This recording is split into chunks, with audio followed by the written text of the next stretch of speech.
Hy rok sy vellies splinter nie. Hy sê 'n boer maak 'n plan, maar hy's bang vir rooi grond op sy broek.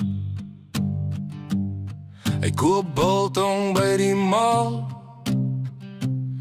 en as die wind waai hardloop hy die ene stof maak my ma.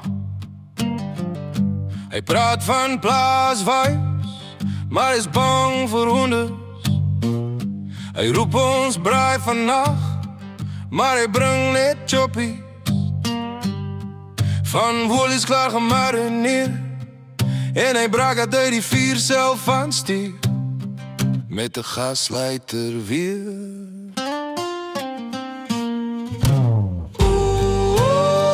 Hy's 'n stadshappie boer.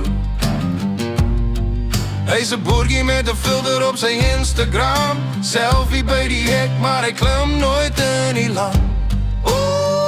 Hy's 'n wannabe boer.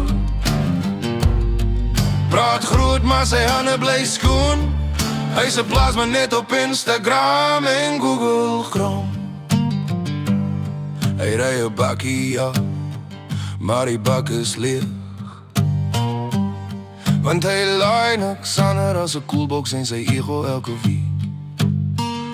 Hy sê ek's 'n boer vir die veld, maar hy raak benoud as hy 'n skaap sien wat net te wild lyk vir sy gemak.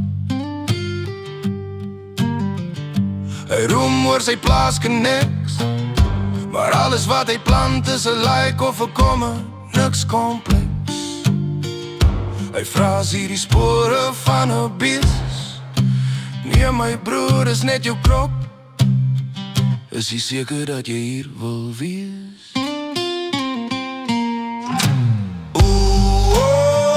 Hy's 'n stadsjappie boer.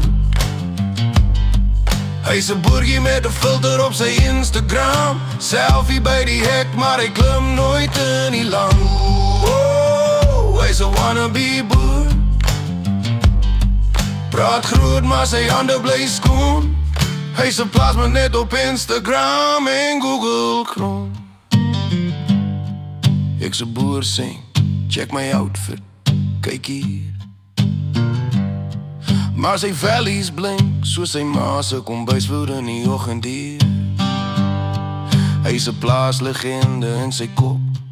Hy's 'n boer as iemand anders. Die gras sny die dam uitkrap en die hekke oopmaak en die slange skop.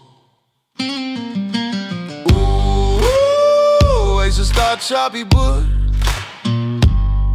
Hy's 'n boertjie met 'n filter op sy Instagram. Hy's die koning van die plaas, maar net op TikTok en in droomland. Hy's 'n wannabe boer. Hy's 'n wannabe boer. Hy's 'n stadskind met 'n droom, maar hey, ons love hom want hy bring altyd op. Hy's in daardie woolies fluit.